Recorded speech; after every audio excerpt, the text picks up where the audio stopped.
So we are going to calculate pricing for handmade goods, and in this case we're using blankets. So whether you're doing candles, whether you're doing gift baskets, whether you're doing scrunchies, this is how you're going to do it.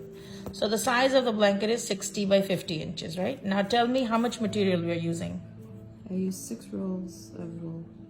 6 rolls. And what is the price of each roll? $7.79. Okay, so let's do $7.80. Okay. Okay, and how much time is it taking you to make this stuff? It takes about 5 hours. 5 hours. Let's just presume you're paying yourself $15 an hour, which I don't think is enough for handmade, but okay. $15 per hour, okay?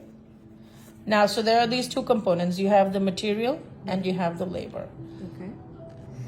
Based on this, we're going to find out the cost of this item. Not the wholesale price yet, just the cost. So 6 rolls multiplied by 780. What is that going to be? 6 multiplied by 780. $46.80. Now do 5 multiplied by 15 because you put in 5 hours at $15 each. That's $75. So the cost of making this item is $46.80 plus 75, which is equal to $121.80. So the cost is material plus labor. Okay. Now, in a situation where you're not getting any raw materials shipped, where you're not packaging it in any way, it's just sold raw, you just take the numbers and you just add them up. But because there's going to be some packaging that you're going to do, you're either going to put it in a box, or you're going to put a sticker on it, or you're going to wrap it in something, you will never just take the cost of material and labor and call that one number. Because if you were to outsource this process to somebody, it'll not just cost you this, it's going to cost you other things too, right? There's going to be a box, there's going to be a carton, there's going to be bubble wrap or something that it's going to come with. There's going to be a business card, some branding, some stickers, whatever.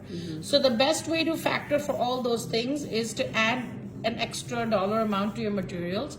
Also, if you're using electricity to produce something, if you're keeping, the oven, if you're baking like shrinky dinks or something in the oven, you're keeping that on. If you are using something that has wear and tear, so there's something called fixed costs and variable costs, which is a whole accounting thing which we can do in detail. But the best generic way of doing it is you take your cost of materials and multiply that by 2 for an accurate representation. You might get a little over, but you'll never be underpricing your goods.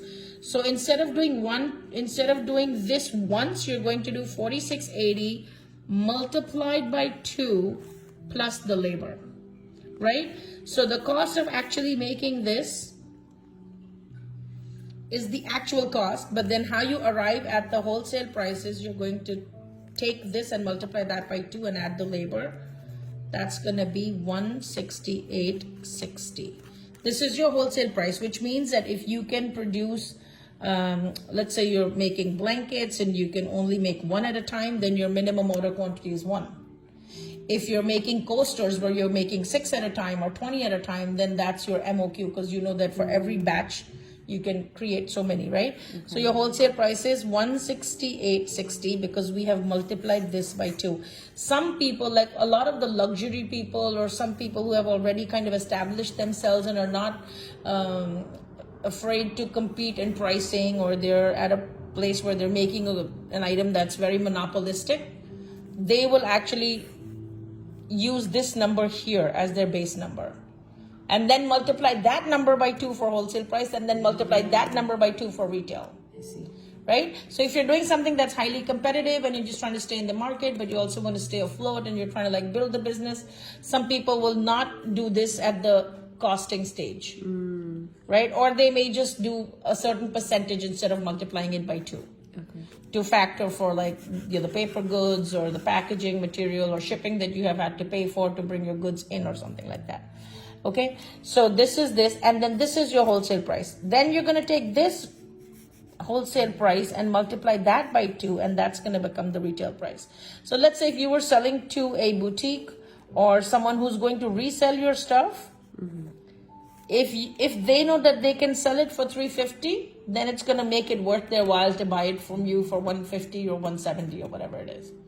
So when you also make a presentation, you have to tell them, yeah, you know, this is what I'm selling it at. It easily sells at Crate and Barrel, sells a similar blanket for $425. So you could easily sell it for $350 and still make a profit.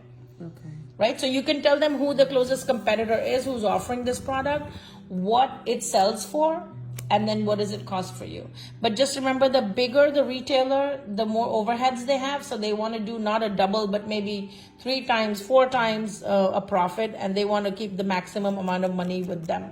Also, when you sell in bulk, then you're not going to individually wrap anything. So you're going to save on all of the packaging materials. Okay. So this number can actually be a smaller percentage instead of the 2. So you really have to play with it. Like if you're selling it yourself, then you should go a little bit higher than this, but not as high as this. Okay. Maybe. So then you have that, 100% of this, that you have a little extra pad, and then you have an extra pad of profit. Plus you're working for yourself, so you're paying yourself back. But if you were to outsource this process, you know that you cannot afford to pay more than $15 an hour for the person making it, because as soon as you do that, your profit is going to go down. And if that happens, then you're going to recalculate everything. So when you're going to make a spreadsheet, you're going to put individual components, and you will put formula to keep calculating this, so that if anything changes, when you go back and put one thing, it's going to recalculate everything for you. Okay, so that's the way to do it.